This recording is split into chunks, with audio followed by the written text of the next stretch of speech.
नमस्कार दोस्तों, आपका स्वागत है हमारे स्टोरी पॉडकास्ट में। चलिए शुरू करते हैं कहानी। गबन भाग 24। लेखक मुंशी प्रेमचंद। रमानाथ को कलकत्ता आए 2 महीने के ऊपर हो गए हैं। वह अभी तक देवदीन के घर पड़ा हुआ है। उसे हमेशा यही धुन सवार रहती है कि रुपए कहां से आए। तरह तरह के मंसूबे बांधता है, भांति भांति की कल्पनाएं करता है, पर घर से बाहर नहीं निकलता। हाँ, जब खूब अंधेरा हो जाता है तो वो एक बार मोहल्ले के वाचनालय में जरूर जाता है। अपने नगर और प्रांत के समाचारों के लिए उसका मन सदैव उत्सुक रहता है। उसने वो नोटिस देखी जो दयानाथ ने पत्रों में छपवाई थी, पर उस पर विश्वास न आया। कौन जाने पुलिस ने उसे गिरफ्तार करने के लिए माया रची हो। रुपए भला किसने चुकाए होंगे? असंभव। एक दिन उसी पत्र में रमानाथ को जालपा का एक खत छपा मिला। जालपा ने आग्रह और याचना से भरे हुए शब्दों में उसे घर लौट आने की प्रेरणा की थी। उसने लिखा था, तुम्हारे जिम्मे किसी का कुछ बाकी नहीं है, कोई तुमसे कुछ न कहेगा। रमा का मन चंचल हो उठा, लेकिन तुरंत ही उसे ख्याल आया, यह भी पुलिस की शरारत होगी। जालपा ने यह पत्र लिखा, इसका क्या प्रमाण है? अगर यह भी मान लिया जाए कि रुपए घरवालों ने अदा कर दिए होंगे, तो क्या इस दशा में भी वह घर जा सकता है? शहर भर में उसकी बदनामी हो ही गई होगी, पुलिस में इत्तिला की ही जा चुकी होगी। उसने निश्चय किया कि मैं नहीं जाऊंगा। जब तक कम से कम 5,000 रुपए हाथ में न हो जाएंगे, घर जाने का नाम न लूंगा। और अगर रुपए नहीं दिए गए और पुलिस मेरी खोज में है, तो कभी घर न जाऊंगा। कभी नहीं। देवदीन के घर में 2 कोठरियां थी और सामने एक बरामदा था। बरामदे में दुकान थी। एक कोठरी में खाना बनता था, दूसरी कोठरी में बर्तन भांडे रखे हुए थे। ऊपर एक कोठरी थी और छोटी सी खुली हुई छत। रमा इसी ऊपर के हिस्से में रहता था। देवदीन के रहने, सोने, बैठने का कोई विशेष स्थान न था। रात को दुकान बढ़ाने के बाद वही बरामदा शयन गृह बन जाता था। दोनों वहीं पड़े रहते थे। देवदीन का काम चिलम पीना और दिन भर गप्पे लड़ाना था। दुकान का सारा काम बुढ़िया जग्गो करती थी। मंडी जाकर माल आना, स्टेशन से माल भेजना या लेना, यह सब भी वही कर लेती थी। देवदीन ग्राहकों को पहचानता तक न था। थोड़ी सी हिंदी जानता था। बैठा बैठा रामायण, तोता मैना, रामलीला या माता मरियम की कहानी पढ़ा करता। जब से रमा आ गया है, बुढ़े को अंग्रेजी पढ़ने का शौक हो गया है। सवेरे ही प्राइमर लेकर बैठ जाता है और 9-10 बजे तक अक्षर पढ़ता रहता है। बीच बीच में लतीफे भी होते जाते हैं, जिनका देवदीन के पास अखंड भंडार है। मगर जग्गो को रमा का आसन जमाना अच्छा नहीं लगता। वह उसे अपना मुनीम तो बनाए हुए है, हिसाब किताब उसी से लिखवाती है, पर इतने से काम के लिए वह एक आदमी रखना व्यर्थ समझती है। यह काम तो वह ग्राहकों से यूं ही करा लेती थी। उसे रमा का रहना खलता था, पर रमा इतना विनम्र, इतना सेवा तत्पर और इतना धर्मनिष्ठ है कि वह स्पष्ट रूप से कोई आपत्ति नहीं कर सकती। हां, दूसरों पर रखकर श्लेष रूप से उसे सुना सुना कर दिल का गुबार निकालती रहती है। रमा ने अपने को ब्राह्मण कह रखा है और उसी धर्म का पालन करता है। ब्राह्मण और धर्मनिष्ठ बनकर वह दोनों प्राणियों का श्रद्धा पात्र बन सकता है। बुढ़िया के भाव और व्यवहार को वो खूब समझता है, पर करे क्या? बेहयाई करने पर मजबूर है। परिस्थिति ने उसके आत्मसम्मान का अपहरण कर डाला है। एक दिन रमानाथ वाचनालय में बैठा हुआ पत्र पढ़ रहा था कि एकाएक उसे रतन दिखाई पड़ गई। उसके अंदाज से मालूम होता था कि वो किसी को खोज रही है। 20 आदमी बैठे पुस्तकें और पत्र पढ़ रहे थे। रमा की छाती धक धक करने लगी। वो रतन की आंखें बचाकर सिर झुकाए हुए कमरे से निकल गया और पीछे के अंधेरे बरामदे में, जहां पुराने टूट फूट संदूक और कुर्सियां पड़ी हुई थी, छिपा खड़ा रहा। रतन से मिलने और घर के समाचार पूछने के लिए उसकी आत्मा तड़प रही थी, पर मारे संकोच के सामने न आ सकता था। कितनी बातें पूछने की थी, पर उनमें मुख्य यही थी कि जालपा के विचार उसके विषय में क्या है। उसकी निष्ठुरता पर रोती तो नहीं है, उसकी उद्दंडता पर क्षुब्ध तो नहीं है, उसे धूर्त और बेईमान तो नहीं समझ रही है, दुबली तो नहीं हो गई है। और लोगों के क्या भाव हैं? क्या घर की तलाशी हुई? मुकदमा चला? ऐसी हजारों बातें जानने के लिए वो विकल हो रहा था, पर मुंह कैसे दिखाए? वो झांक झांक कर देखता रहा। जब रतन चली गई और मोटर चल दी, तब उसकी जान में जान आई। उसी दिन से 1 सप्ताह तक वह वाचनालय न गया, घर से निकला तक नहीं। कभी कभी पड़े पड़े रमा का जी ऐसा घबराता कि पुलिस में जाकर सारी कथा कह सुनाए। जो कुछ होना है हो जाए। 1-2 साल की कैद इस आजीवन कारावास से तो अच्छी ही है। फिर वह नए सिरे से जीवन संग्राम में प्रवेश करेगा, हाथ पांव बचाकर काम करेगा, अपनी चादर के बाहर जौ भर भी पांव न फैलाएगा। लेकिन एक ही क्षण में हिम्मत टूट जाती। इस प्रकार 2 महीने और बीत गए। पूस का महीना आया। रमा के पास जाड़ों का कोई कपड़ा न था। घर से तो वह कोई चीज लाया ही न था। यहां भी कोई चीज बनवा न सका था। अब तक तो उसने धोती ओढ़कर किसी तरह रातें काटी, पर पूस के कड़कड़ाते जाड़े लिहाफ या कंबल के बगैर कैसे कटते? बेचारा रात भर गठरी बना पड़ा रहता।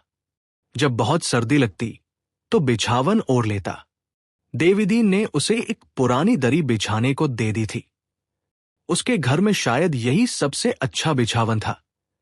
इस श्रेणी के लोग चाहे 10,000 के गहने पहन ले, शादी ब्याह में 10,000 खर्च कर दें, पर बिछावन गूदरा ही रखेंगे।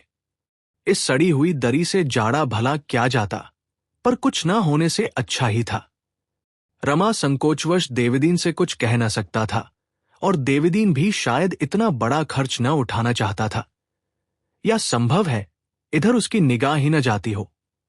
जब दिन ढलने लगता तो रमा रात के कष्ट की कल्पना से भयभीत हो उठता था, मानो काली बला दौड़ती चली आती हो।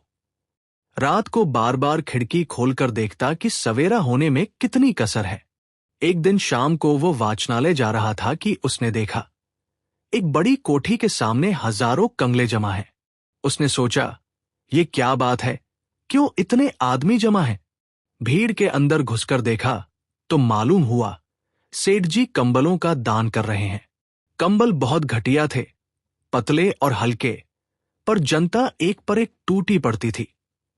रमा के मन में आया, एक कंबल ले लूं। यहां मुझे कौन जानता है, अगर कोई जान भी जाए तो क्या हर्ज? गरीब ब्राह्मण अगर दान का अधिकारी नहीं तो और कौन है? लेकिन एक ही क्षण में उसका आत्मसम्मान जाग उठा। वह कुछ देर वहां खड़ा ताकता रहा, फिर आगे बढ़ा। उसके माथे पर तिलक देखकर मुनीमजी ने समझ लिया, यह ब्राह्मण है। इतने सारे कंगलों में ब्राह्मणों की संख्या बहुत कम थी। ब्राह्मणों को दान देने का पुण्य कुछ और ही है। मुनि मन में प्रसन्न था कि एक ब्राह्मण देवता दिखाई तो दिए। इसलिए जब उसने रमा को जाते देखा तो बोला, पंडित जी कहां चले? कंबल तो लेते जाइए। रमा मारे संकोच के गड़ गया। उसके मुंह से केवल इतना ही निकला, मुझे इच्छा नहीं है। ये कहकर वो फिर बढ़ा। मुनीम जी ने समझा, शायद कंबल घटिया देखकर देवताजी चले जा रहे हैं। ऐसे आत्मसम्मान वाले देवता उसे अपने जीवन में शायद कभी मिले ही न थे। कोई दूसरा ब्राह्मण होता, 2-4 चिकनी चुपड़ी बातें करता और अच्छे कंबल मांगता। यह देवता बिना कुछ कहे निव्याज भाव से चले जा रहे हैं, तो अवश्य कोई त्यागी जीव है। उसने लपक कर रमा का हाथ पकड़ लिया और बोला, आओ तो महाराज, आपके लिए चोखा अच्छा कंबल रखा है। ये तो कंगलों के लिए है। रमा ने देखा कि बिना मांगे एक चीज मिल रही है, जबरदस्ती गले लगाई जा रही है, तो वह 2 बार नहीं करके मुनीम के साथ अंदर चला गया। मुनीम ने उसे कोठी में ले जाकर तख्त पर बैठाया और एक अच्छा सा दबीज मोटा कंबल भेंट किया। रमा की संतोष वृत्ति का उस पर इतना प्रभाव पड़ा कि उसने 5 रुपए दक्षिणा भी देनी चाहिए, किंतु रमा ने उसे लेने से साफ इनकार कर दिया। जन्म जन्मांतर की संचित मर्यादा कंबल लेकर ही आहत हो उठी थी। दक्षिणा के लिए हाथ फैलाना उसके लिए असंभव हो गया। मुनीम ने चकित होकर कहा, आप ये भेंट न स्वीकार करेंगे तो सेठ जी को बड़ा दुख होगा। रमा ने विरक्त होकर कहा, आपके आग्रह से मैंने कंबल ले लिया, पर दक्षिणा नहीं ले सकता। मुझे धन की आवश्यकता नहीं। जिस सज्जन के घर टिका हुआ हूं, वो मुझे भोजन देते हैं, और मुझे लेकर क्या करना है? सेठ जी मानेंगे नहीं। आप मेरी ओर से क्षमा मांग लीजिएगा।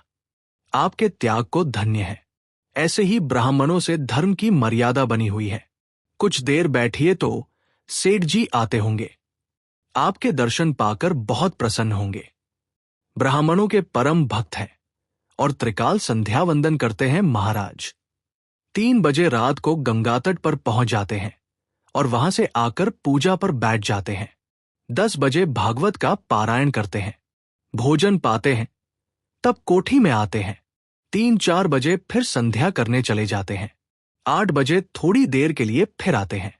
9 बजे ठाकुर अद्वारे में कीर्तन सुनते हैं और फिर संध्या करके भोजन पाते हैं। थोड़ी देर में आते ही होंगे। आप कुछ देर बैठें तो बड़ा अच्छा हो। आपका स्थान कहाँ है? रमा ने प्रयाग न बताकर काशी बतलाया। इस पर मुनीम जी का आग्रह और बढ़ा, पर रमा को ये शंका हो रही थी कि कहीं सेठ जी ने कोई धार्मिक प्रसंग छेड़ दिया तो सारी कलई खुल जाएगी। किसी दूसरे दिन आने का वचन देकर उसने पिंड छुड़ाया। 9 बजे वो वाचनालय से लौटा तो डर रहा था कि कहीं देवीदीन ने कंबल देखकर पूछा, कहां से लाए? तो क्या जवाब दूंगा? कोई बहाना कर दूंगा। कह दूंगा, एक पहचान की दुकान से उधार लाया हूं। देवीदीन ने कंबल देखते ही पूछा, सेठ करोड़ीमल के यहां पहुंच गए क्या? महाराज, रमा ने पूछा, कौन सेठ करोड़ीमल? अरे वही, जिसकी वो बड़ी लाल कोठी है। रमा कोई बहाना न कर सका। बोला, मुनीम जी ने पिंड ही न छोड़ा। बड़ा धर्मात्मा जीव है। देवीदीन ने मुस्कुराकर कहा, बड़ा धर्मात्मा। उसी के थामे तो ये धरती थमी है, नहीं तो अब तक मिट गई होती। रमानाथ, काम तो धर्मात्माओं ही के करता है, मन का हाल ईश्वर जाने। जो सारे दिन पूजा पाठ और दान व्रत में लगा रहे, उसे धर्मात्मा नहीं तो और क्या कहा जाए? देवीदीन, उसे पापी कहना चाहिए, महापापी। दया तो उसके पास से होकर भी नहीं निकली। उसकी जूट की मिल है। मजदूरों के साथ जितनी निर्दयता इसकी मिल में होती है और कहीं नहीं होती। आदमियों को हंटरों से पिटवाता है, हंटरों से। चर्बी मिला घी बेचकर इसने लाखों कमा लिए। कोई नौकर 1 मिनट की भी देर करे तो तुरंत तलब काट लेता है। अगर साल में 2-4 हजार दान न कर दे तो पाप का धन पचे कैसे? धर्म कर्म वाले ब्राह्मण तो उसके द्वार पर झांकते भी नहीं। तुम्हारे सिवा वहां कोई पंडित था? रमा ने सिर हिलाया। कोई जाता ही नहीं। हां, लोभी लंपट पहुंच जाते हैं। जितने पुजारी देखे, सबको पत्थर ही पाया। पत्थर पूछते पूछते इनके दिल भी पत्थर हो जाते हैं। इसके 3 तो बड़े बड़े धर्मशाले हैं। मुद्दा है पाखंडी। आदमी चाहे और कुछ न करे, मन में दया बनाए रखे। यही 100 धर्म का एक धर्म है। दिन की रखी हुई रोटियां खाकर जब रमा कंबल ओढ़कर लेटा तो उसे बड़ी ग्लानि होने लगी। रिश्वत में उसने हजारों रुपए मारे थे, पर कभी एक क्षण के लिए भी उसे ग्लानि न आई थी। रिश्वत बुद्धि से, कौशल से, पुरुषार्थ से मिलती है। दान पौरुषहीन, कर्महीन या पाखंडियों का आधार है। वह सोच रहा था, मैं अब इतना दीन हूं कि भोजन और वस्त्र के लिए मुझे दान लेना पड़ता है। वो देवीदीन के घर 2 महीने से पड़ा हुआ था, पर देवीदीन उसे भिक्षुक नहीं, मेहमान समझता था। उसके मन में कभी दान का भाव आया ही न था। रमा के मन में ऐसा उद्वेग उठा कि इसी दम थाने में जाकर अपना सारा वृत्तांत कह सुनाए। यही न होगा, 2-3 साल की सजा हो जाएगी। फिर तो यो प्राण सूली पर न टंगे रहेंगे। कहीं डूब ही क्यों न मरूं। इस तरह जीने से फायदा ही क्या? न घर का हूं न घाट का। दूसरों का भार तो क्या उठाऊंगा, अपने ही लिए दूसरों का मुंह ताकता हूं। इस जीवन से किसका उपकार हो रहा है? धिक्कार है मेरे जीने को। रमा ने निश्चय किया, कल निशंक होकर काम की टोह में निकलूंगा। जो कुछ होना है हो।